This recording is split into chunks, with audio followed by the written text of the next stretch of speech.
দুয়ারসিনী শব্দটির আক্ষরিক বাংলা অর্থ দ্বাররক্ষক ঠাকুর। প্রাচীনকালে পুরুলিয়া জেলার এই অঞ্চলের নাম ছিল দ্বারসিনী, যার অর্থ ছিল প্রবেশদ্বার পাহারা দেওয়ার দায়িত্বে থাকা দেবতা। সময়ের সাথে সাথে অপভ্রংশ হয়ে শব্দটি দুয়ারসিনীতে রূপান্তরিত হয়েছে। আবার কেউ কেউ মনে করেন বৌদ্ধ দিয়াসিনী থেকে এই নামের উৎপত্তি, যা থেকে পরবর্তীকালে দুয়ারসিনী নামটি এসেছে। এখান থেকে সোজা এগিয়ে গেলে বাঁ হাতে পড়বে প্রকৃতি পর্যটন কেন্দ্র, যেটা কিনা আপনাদের আসার সময় দেখিয়েছিলাম। WBFDCর ওয়েবসাইট থেকে বুকিং করে আপনারা এখানেও থাকতে পারেন। রাস্তার দিকে আঙুরগুলো ঝুলে থাকতে দেখে শুভা আর নিজেকে রেজিস্ট করতে পারেনি, পারতে শুরু করে দিয়েছে। ভীষণ টক, কিন্তু খেয়ে দেখ। রিসর্টের সামনে থেকে আপনারা অটো পাবেন না, সেই জন্য যেই অটোতে করে আপনারা রিসর্টে আসবেন সেই অটোওয়ালার সাথেই কিন্তু কথা বলে রাখবেন সাইট সিনের জন্য, নয়তো আমাদের মতো আপনাদেরও মেন রোড অব্দি আসতে 6 কিলোমিটার হাঁটতে হবে। দুয়ারসিনী মন্দিরের সামনে বসা এই হাটটি এই গ্রামের প্রাণকেন্দ্র। আমরা এখন হাটের মধ্যে দিয়ে হেঁটে যাচ্ছি। একটা প্রত্যন্ত গ্রামের প্রত্যন্ত হাট যেরকম হয়, এই হাটটা ঠিক সেরকমই। হাটে ঘুরতে ঘুরতে আপনাদের দুয়ারসিনী সম্পর্কে আরেকটা কথা জানিয়ে দিই। এখানে ঘুরতে আসার সঠিক সময় হলো নভেম্বর থেকে ফেব্রুয়ারি। মে মাসের শেষে পুরুলিয়াতে কেমন গরম থাকে তা আশা করি আপনারা জানেন। যদিও আমরা আসার সাথে সাথে বৃষ্টির জন্য যে প্রাকৃতিক সৌন্দর্যটা পেয়েছিলাম, সেটা আপনাদের সাথে আগের পার্টে আমরা শেয়ার করেছি। অবশ্য বর্ষার শুরুর থেকেই এই জায়গার ম্যাক্সিমামটাই হরপাবানে ডুবে থাকে। হাট থেকে বেরিয়েই আমরা দেখছি সাতগুরুম নদী। সেই সাতগুরুম নদীর ওপরের ব্রিজেই আমরা দাঁড়িয়ে রয়েছি। নদীতে এখন বেশি জল নেই, সামনেই বর্ষা আসবে, তখন শুনলাম নদীটি জলে ফুলে ফেঁপে উঠে রাস্তা, ব্রিজ সব ডুবিয়ে দেয়।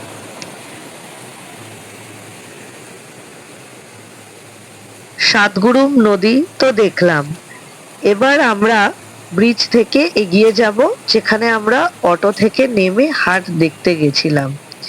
সেখানেই রয়েছে দুয়ারসিনী মাতার মন্দির। এই মন্দিরটি যেটা আপনারা এখন দেখতে পাচ্ছেন, এইটি হলো দুয়ারসিনী মাতার মন্দির।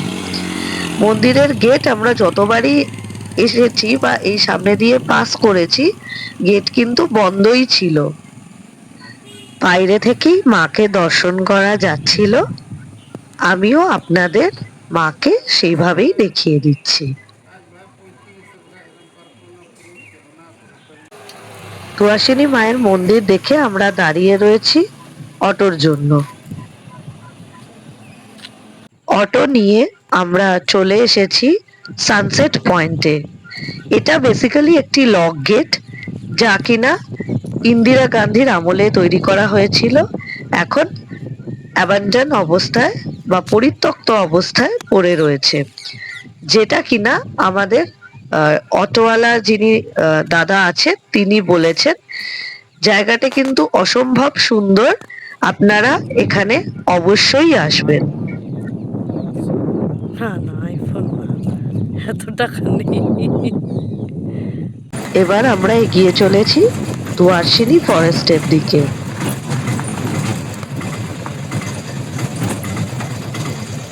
এই কথাটা বলছি, ওই মেয়েদের জন্য একটা আলাদা রকম হয়, ছবি আছে আমার কাছে দেখা নিয়েছি। মেয়েদের জন্য একটা আলাদা রকম ছাতা হয় আর ছেলেদের আলাদা রকম হয়। এই পাতাটা থেকে তৈরি হয়, মানে খুব আরামদায়ক ছাতা।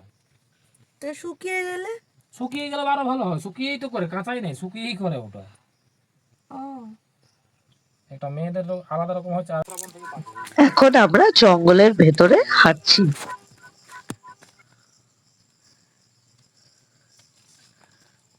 এত বড় সাইজ হবে, এটা সর্বোচ্চ সাইজ, এর থেকে আর বড় নেই।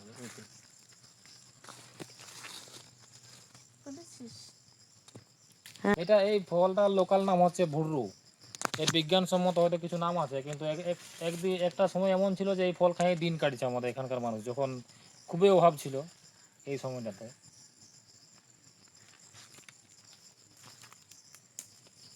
কাঁচা তো খাওয়া যাবে হ্যাঁ, না? কাঁচা কাঁচা খাওয়া যায়, একটু কষা লাগে, একটু মানে কষা কষা লাগে ভাবটা, কিন্তু খাওয়া যায়।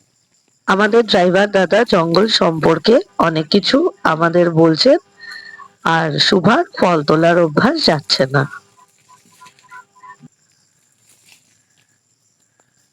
এই যে একটা ইয়া হয় আমাদের এখানে, যেগুলাকে আপনার বলেন ওই কাঠবিড়ালি, কাঠবিড়ালি প্রচুর খাই এগুলো, মানুষও খায় আমরা। আর একটা কেন্দু হয় এর থেকে বড়, কেন্দুটা দেখেছেন হয়তো, কেন্দ্র তো আমরা বাড়িতে পিয়াল। এটা পিয়াল হয়। ইয়ার ফলগুলা কালো কালো, সেই ইয়ার মতো না, পুঁই যেমন সেই কুল হয় না একটা জঙ্গলি কুল, ওরকম এর ফলটাও হয়। আমাদের ড্রাইভার দাদার কথা অনুযায়ী এখান থেকে হাতি দেখা যায়, কিন্তু দুঃখের বিষয় আমরা দেখতে পাইনি। এখন আমরা যেই জায়গাটায় যাচ্ছি সেই জায়গাটাকে এনারা টুরিস্ট অ্যাট্রাকশনের জন্য বলেন দার্জিলিং ভিউ পয়েন্ট। গ্রামটির অ্যাকচুয়াল নাম গাড়ু পানি। বন্ধু এসেছিল। বৃষ্টি হওয়ার জন্য ওয়েদার খুব ঠান্ডা হয়ে গেছে। এই যে আমরা বিভিন্ন জায়গায় যাচ্ছি, এতটা করে হাঁটছি, আমাদের কিন্তু গরম লাগছে না বা কোনো অস্বস্তি হচ্ছে না, খুব আরামদায়ক পরিবেশ। ওরা বাইকে এসেছিল। আগেও বলেছি এখানে যাতায়াতের একটু অসুবিধা আছে। আপনারা নিজের গাড়ি আনলেও না পুজো এমন অনেক জায়গা আছে যেখানে বড় গাড়ি বা ছোট যে কোনো গাড়ি সহজে ঢুকতে পারবে না। অটোতে গেলে বরঞ্চ ঢুকতেও পারবে অটো সেই সব জায়গায়, তারা রাস্তাও চেনে, আর আপনি সহজে সেই জায়গাগুলো ভালো করে ঘুরে দেখতে পারবেন। আর অটোওয়ালা দাদারা কিন্তু আপনাকে সেই জায়গার সম্বন্ধে অনেক কিছু ইনফরমেশন দিতে পারেন যদি আপনারা ইন্টারেস্টেড হন। প্রকৃতি দেখতে দেখতে আমরা যেখানে ছিলাম সেই হোটেলের ট্যারিফটা আপনাদের বলে দিচ্ছি। আমরা নিয়েছিলাম ডিলাক্স কটেজ রুম, জিএসটি নিয়ে আর কমপ্লিমেন্টারি ব্রেকফাস্ট নিয়ে আমাদের দুজনের পড়েছিল 2,625 টাকা। এবার আসি ট্রেন ফেয়ারের প্রসঙ্গে।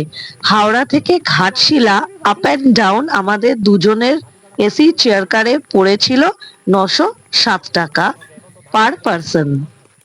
এই সামনের যে বড় গাছটা দেখতে পাচ্ছেন, যার দিকে আমরা এখন এগিয়ে যাচ্ছি, সেই গাছটির একটা বিশেষত্ব আছে।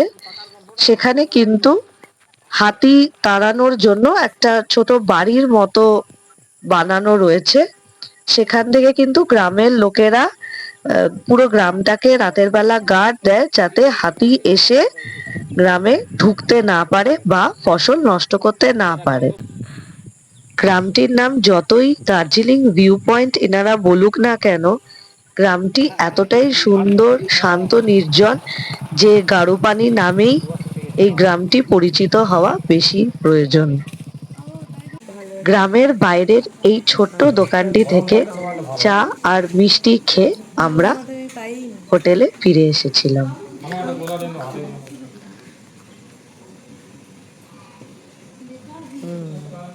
এখন আমরা হোটেলে, আর চলে এসেছে আমাদের সন্ধ্যাবেলার স্ন্যাক্স ফিশ ফিঙ্গার। সন্ধ্যা নেমে গেছে, রাত হচ্ছে। এখন রিসর্টের চারদিকটা কেমন লাগছে আপনাদের দেখাচ্ছি, সেই সাথে কিছু কথা বলছি। এখন যেহেতু অফ সিজন, রিসর্টে গেস্ট কেউ নেই, আমরাই ছিলাম, তাতে কিন্তু আমাদের কোনো সেফটি সিকিউরিটির কোনো অসুবিধা হয়নি। আমরা কিন্তু খাওয়ার পরেও রাতে ঘুরে বেড়াতে পেরেছিলাম। আর আশেপাশে যেহেতু প্রায় অনেক কিলোমিটার জুড়ে কোনো দোকানপাট কিছুই নেই, আপনি কিন্তু ওষুধ সাথে করে নিয়ে আসবেন, এমার্জেন্সি ওষুধগুলো অ্যাটলিস্ট সাথে করে নিয়ে আসবেন। আর বয়স্ক মানুষরা যদি সাথে থাকেন তাহলে তাদের দিকটা দেখে একটু বাড়তি সতর্কতা অবলম্বন করে এখানে আসবেন। রাত অনেকটাই হয়েছে, আমরাও রেস্ট নিয়ে ডিনার করতে চলে এসেছি। যতক্ষণে আমাদের ডিনার সার্ভ হয় তার আগে আপনাদের রেস্টুরেন্টের ভেতরটা ঘুরিয়ে দেখিয়ে দিচ্ছি। এখানে দেখতেই পাচ্ছেন একটা ক্যারাম বোর্ড রয়েছে, যেখানে স্ট্রাইকার গুটি সব রয়েছে। আপনারা চাইলে এখানে খেলতেই পারেন। আমাদের ডিনার সার্ভ করে দিয়েছে। ডিনারে ছিল চিকেন কষা আর ভাত। ডিনার করে আমরা রুমে চলে যাব। আপনাদের সাথে দেখা হবে সকালে। গুড মর্নিং সবাইকে। কালকে রাতে ঝিঝি পোকার ডাক আর ব্যাঙের ডাকে ঘুমটা ভালোই হয়েছে। আজ সকালে 10টার সময় আমাদের চেক আউট টাইম হোটেল থেকে, আর কালকে কিন্তু চেক ইন টাইম ছিল দুপুর 12টা।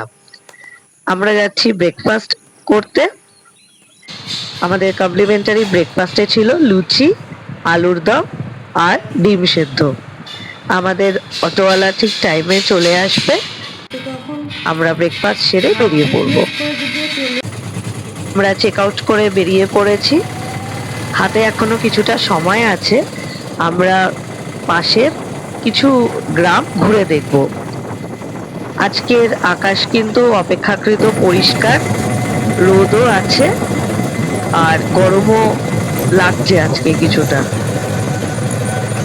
রাস্তায় দিয়ে যেতে যেতে কিছু দূরে দেখা গেল তেঁতুল শুকোতে দেওয়া রয়েছে। শুভা অ্যাজ ইউজুয়াল পারমিশন নিয়ে তেঁতুলও খেতে শুরু করে দিয়েছে। দারুণ খেতে। এই দেখ, আমাদের অটোওয়ালা দাদা আমাদের এই গ্রামে নিয়ে আসেন। এখানকার সমস্ত মেয়েরাই এই বাবুই ঘাসের তৈরি জিনিসগুলো বানিয়ে জীবিকা নির্বাহ করেন। দেখতেই পাচ্ছেন জিনিসগুলো কত সুন্দর, আর হাতের তৈরি জিনিসের একটা আলাদাই কদর থাকে। এনারা কিন্তু খুবই নিডি, তাই এনাদের সাথে বার্গেন না করাই ভালো। আমরা এখান থেকে কেনাকাটা করলাম। আপনারাও চাইলে এখানে এসে কেনাকাটা করতে পারেন। জল লাগানো যাবে না। এটা তো পাতা, খেজুর পাতা, আর এগুলো ঘাস। গ্রামের থেকে বেরিয়ে আমরা লাঞ্চ করতে চলে এসেছি সাতগুরুম নদীর ওপর অবস্থিত সাতগুরুম রেস্টুরেন্টে। এখানে যে স্পেশাল পদটা খাওয়ার জন্য আমরা এসেছি সেটা হলো শালপাতা পোড়া চিকেন। কিন্তু এটা খেতে হলে আপনাদের আগে এখানে বলে যেতে হবে, তাহলে তারা প্রিপেয়ার করে রাখবেন। আমরা ফিরেছিলাম স্টিল এক্সপ্রেসে। আমাদের এই জার্নি এখানেই শেষ হলো। কেমন লাগলো আমাদের এই ভিডিও অবশ্যই জানাবেন, আর লাইক, শেয়ার আর সাবস্ক্রাইব করতে কিন্তু ভুলবেন না। টাটা।